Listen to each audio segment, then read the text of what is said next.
The top executive of Tote Services tells a Coast Guard investigative panel the company is deeply grieved by the loss of El Faro and his 33 crew members. His statement came on the second day of hearings being held to find out who, if anyone, can be held responsible for the ship sinking last October.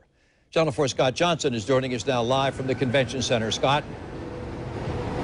3 Tote employees, one of the part of the company's presidents, testified here today. Now, one of these interviews, testimonies that was given, turned emotional at the end of the day when talking about the final communication with the ship's captain. When was the last time you had contact with him? I had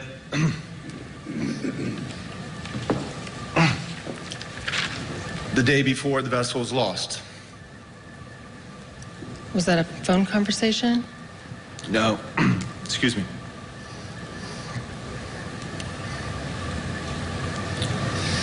I'd contacted the captain to see if he needed time off because he had backfilled.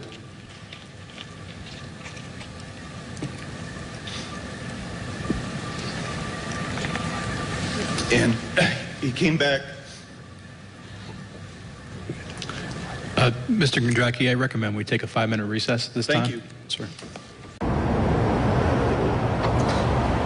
Now, that emotion about the captain was somewhat of a change from what we had seen earlier in the day when there was a lot of questions about the captain. There was praise on the quality of his abilities to do his job, but also a lot of pointing at him saying he was responsible for the direction this ship went in, even when there was a hurricane out in the ocean.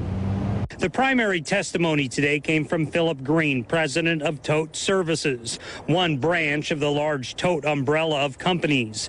Green was peppered with questions about the emergency preparation plans Tote has in place, how much knowledge they had of the impending hurricane, and what type of training the mariners had. Many of the answers Green provided pointed back to the ship's captain, Michael Davidson. Green says he was the only one with the real authority to steer the El Faro out of the way of Joaquin, but at the same time, Davidson was praised. For instance, Captain Davidson's wife had a representative on the panel who asked Tote whether they considered him a competent captain. Did you believe he was qualified to be master of one of the LNG ships? He was eminently qualified to be master of one of our LNG fueled ships. Thank you, sir. No more questions. Then others had similar questions about Captain Davidson. Did you personally ever have any concerns about Captain Davidson's leadership abilities? No.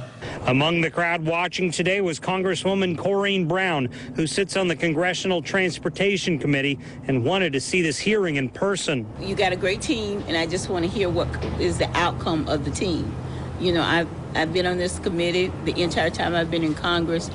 And, you know, the Coast Guard and the board, they do an excellent job. And I just want to listen, just like the families, and hear and closure. I mean, I was there the entire time, and I think it's very important that we get to the bottom of it. Another person to show up to the hearing is Enoch Webster. He used to serve on the El Faro. Webster was frustrated to hear so much responsibility put on the captain for this, while at the same time the executives praised his experience. One instance, I think I heard him say that there was something wrong with the captain's judgment in certain situations. This might have been last night I heard on the news.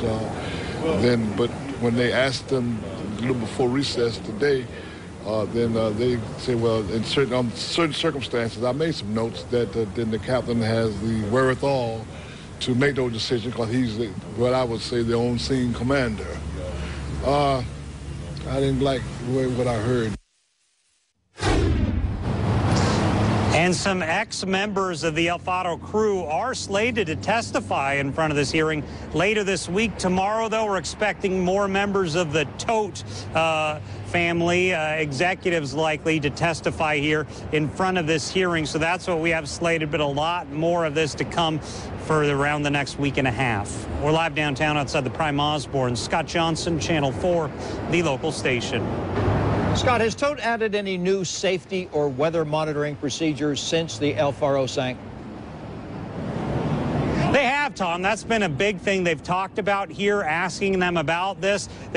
Tote was testifying that they've added new weather monitoring procedures for all their ships since the Faro sank, and some of the questions had to do with why weren't these weather monitoring procedures in place beforehand, because the technology existed. Back to you.